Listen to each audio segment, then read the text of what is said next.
समग्र विश्व पृथ्वी रे वर्तमान यदि पचरा जे आवश्यकता सबुठारु बेसी कौन यदि मु वैदिक चेतना रू कहि जे आम समग्र विश्वर ए जीवन धारण करने प्रथम दरकार सूर्यंकर आलोक तापर होची वायु ये सब कथा देखिए आम ये सबुड़ा यदि गोटे शब्द प्रकाश करने को चाहिए मु कवि समग्र विश्व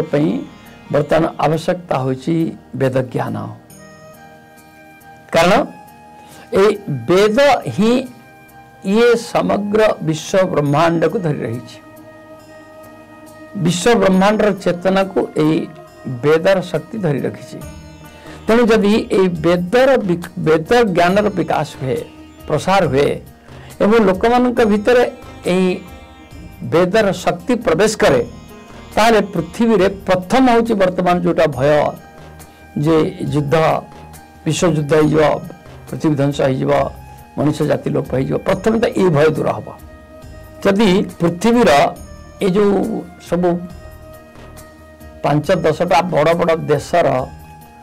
जो जननायक माने राष्ट्रपति आउ प्राइम मिनिस्टर प्रेसिडेंट जो अच्छा एमान भीतर जदि वेद ज्ञान प्रवेश कर दिया जाए तो प्रथम काम हम ये युद्ध बंद हो जदि पृथ्वीर विभिन्न जगार विभिन्न परिवेश रे जदि वेदर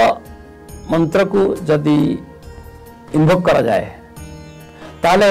पृथ्वीर वायुमंडल रे परिवर्तन आसी पृथ्वी रे जो होची जो ग्लोबल वार्मिंग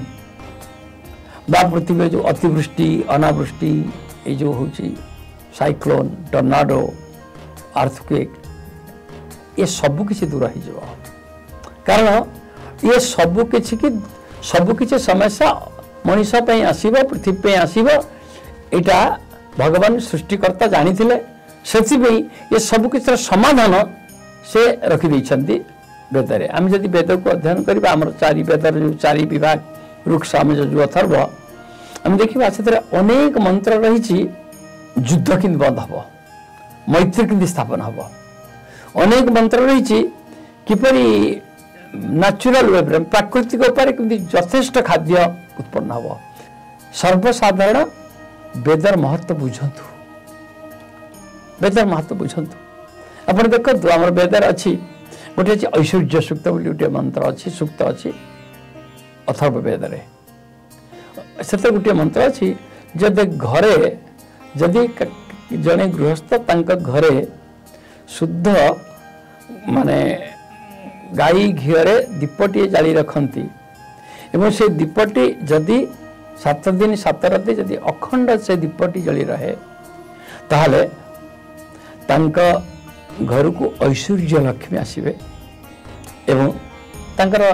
इनकम बढ़ी जीवो रोजगार बढ़ी जीवो सेथिबे देखंतु हमर परंपरा रे आमे बुझिबा न बुझु उठिले माँ माने सबुदिने संजबती लगाउछंती सकाळ बत्ती लगाउछंती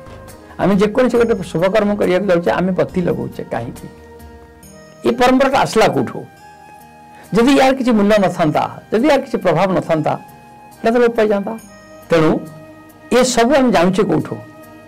एटा जानूचे आम वेदर ये सब लेखा अच्छी जे यही कर्म तुम यही धरण कर्म उपासना कर बा यही धरण तुम अग्नि को आवाहन कर इंद्र को आवाहन कर कि वरुण को आवाहन कर ये सब ज्ञान जेहेतु लोप पाई जाइए आमे मनीष माने मनीष मान को साहाय्य मागुछु किंतु वेद कहे हे मनीष तुम्हार जो असुविधा होची अभाव पड़ुची दुख आसुची विपद आसुची तुम्हें मनीष को मांग सब मनीष दुखी सब मनीष अभावग्रस्त सब मनीष भितर विपद भय अच्छी तुम्हें देवता मान को डाक देवता मान को माग से दबापाई केवल अच्छा किसी द्वितीय काम ना